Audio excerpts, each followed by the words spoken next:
Let me show you how to tie a cheap jig using nothing but Walmart materials.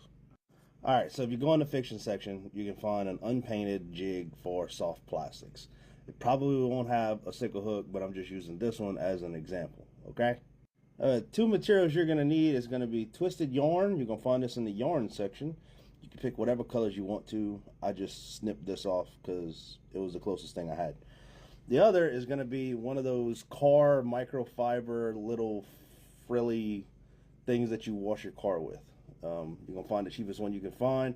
You can even get these at Dollar Tree for $1.25 for a whole mitten.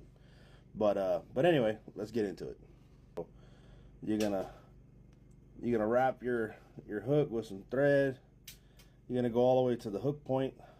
All right, and then you're gonna take and you're gonna snip off one, and you're gonna snip it in the middle between the two interlock, and you're gonna just pull out the piece that you need. All right, and you're gonna take this and you're gonna just kind of pull some of this material off till you get the core fibers. All right, it's gonna kind of look like that. And then you're gonna put that on there like so. You're gonna tie that in. Some would call this, and most would call this, a mop tail crappie jig. Now you're gonna take your yarn.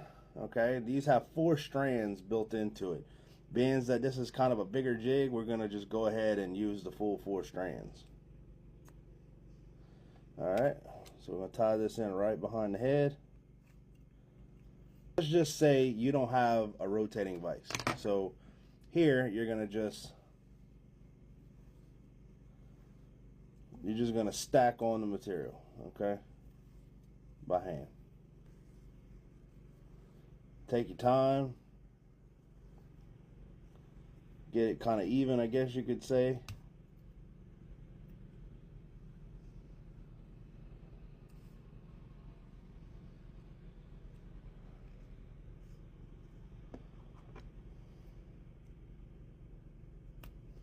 Snip it off as close as possible.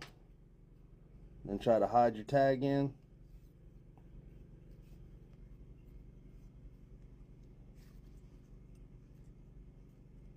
You can use your whip finish tool, whatever you have, or you could do like I just did. I have videos you can find on how to do that. And there you go. You got a simple little moptail jig. It ain't pretty, but you know what? This right here can still catch a fish. So if you're in a pinch, you're learning how to tie, you're trying to learn how to tie, but you don't want to go out and spend a whole lot of money on material, go to Walmart, get these few little simple, cheap, inexpensive